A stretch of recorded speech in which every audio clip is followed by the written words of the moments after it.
Bismillah, Assalamualaikum kakak-kakak. Kaifa halukunna? Semoga kalian semua selalu dalam lindungan Allah Subhanahu wa taala ya Kak ya, dan selalu sehat walafiat. Ketemu lagi nih dengan Ibu dalam pelajaran akidah akhlak. Setelah kemarin kita belajar tentang beriman kepada qada dan qadar, hari ini kita akan memasuki bab baru yaitu tentang keutamaan sahabat Nabi Muhammad Sallallahu Alaihi Wasallam. Sebelum kita memasuki materi, kakak tahu gak sih apa yang dimaksud dengan sahabat? Sahabat adalah mereka yang bertemu dengan Nabi Muhammad Sallallahu Alaihi Wasallam dan beriman kepadanya dan ajaran yang dibawanya, serta meninggal dalam keyakinan. Para sahabat memiliki kedudukan istimewa di sisi Allah Subhanahu wa taala. Mereka telah diberikan anugerah yang begitu besar, yakni kesempatan bertemu dan menemani nabinya. Allah telah memilih mereka untuk mendampingi Nabi dalam menegakkan agamanya. Mereka tentunya memiliki kedudukan istimewa dibandingkan. Nah, mereka itulah yang dikatakan sahabat Nabi. Terus, apa sih keutamaan sahabat? Keutamaan para sahabat itu ada banyak, Kak. Yang pertama, mereka adalah generasi terbaik umat ini. Rasulullah Shallallahu Alaihi Wasallam bersabda, "Khairun nasi qarni, tsummal ladzina yalunahum, tsummal ladzina yalunahum." Rawahul Bukhari wa Muslim, yang artinya sebaik-baik manusia adalah generasiku, yaitu generasi sahabat. Kemudian generasi setelahnya, yaitu generasi tabi'in. Kemudian generasi setelahnya, yaitu generasi tabi'ut tabi'in. Hadis riwayat Bukhari dan Muslim. Yang kedua adalah Allah meridhoi para sahabat dan menjamin surga.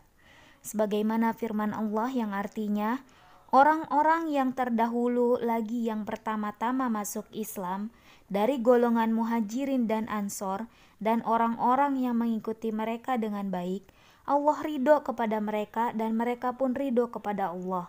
Dan Allah menyediakan bagi mereka surga-surga yang mengalir sungai-sungai di dalamnya selama-lamanya. Mereka kekal di dalamnya, itulah kemenangan yang besar. Al-Quran Surat At-Taubah ayat 100. Yang ketiga, hati para sahabat paling baik setelah Rasulullah.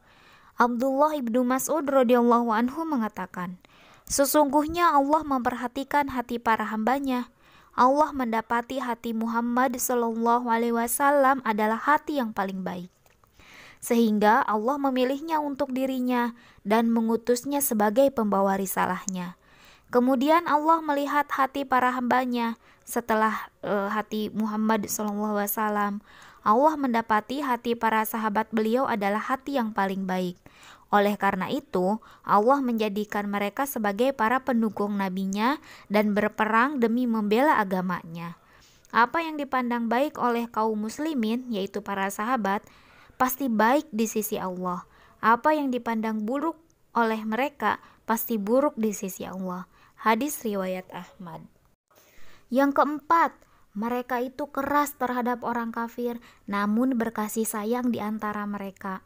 Dan Allah menjanjikan pahala yang besar. Allah Ta'ala berfirman yang artinya, Muhammad itu adalah utusan Allah dan orang-orang yang bersama dengan dia adalah keras terhadap orang-orang kafir, tetapi berkasih sayang sesama mereka. Kamu lihat mereka ruku dan sujud mencari karunia Allah dan keriduannya. Tanda-tanda mereka tampak pada muka mereka dari bekas sujud.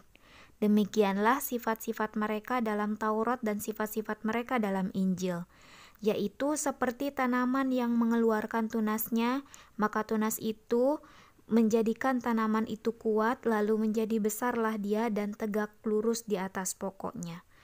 Tanaman itu menyenangkan hati penanam-penanamnya, karena Allah hendak menjengkelkan hati orang-orang kafir dengan kekuatan orang-orang mukmin. Allah menjanjikan kepada orang-orang yang beriman dan mengerjakan amal yang soleh di antara mereka ampunan dan pahala yang besar. Quran Surat Al-Fat ayat 29.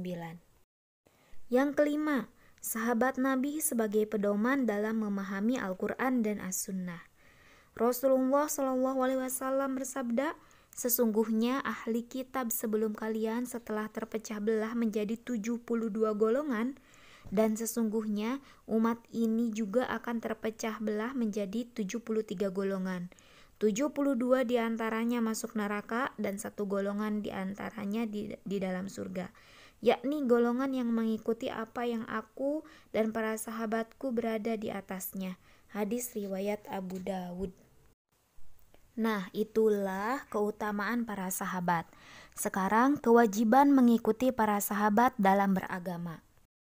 Karena para sahabat radhiyallahu anhum adalah sebaik-baik generasi, ya, dikarenakan kekhususan mereka yang menjumpai Nabi, berperang bersama Nabi, membela dan mengikuti Nabi sampai akhir hayatnya dan menyampaikan syariat ini kepada generasi setelahnya.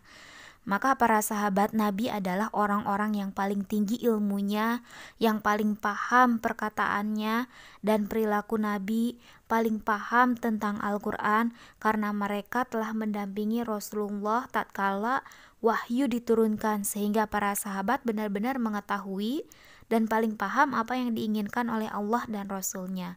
Oleh karena itu, mengikuti para sahabat dalam beragama adalah hukumnya wajib.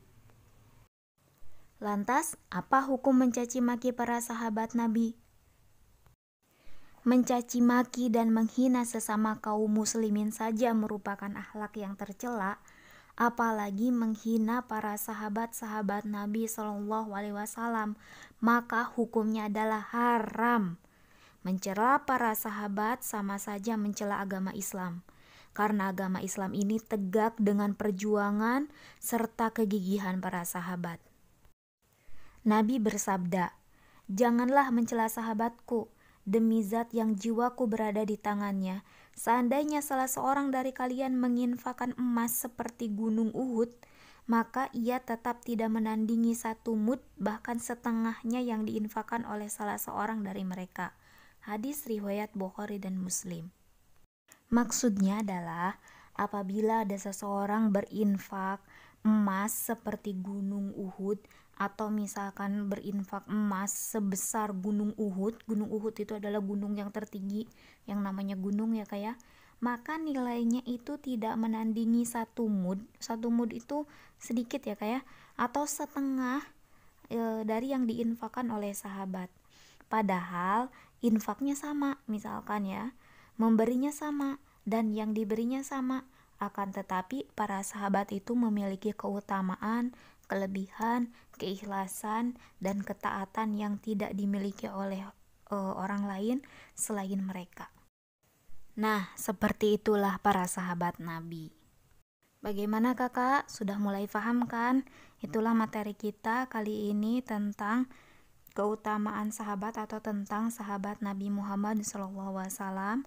Kalau kakak masih kurang paham, seperti biasa nanti kakak hubungi ibu aja ya. Ibu tutup pelajaran kali ini dengan membaca doa kafaratul majlis.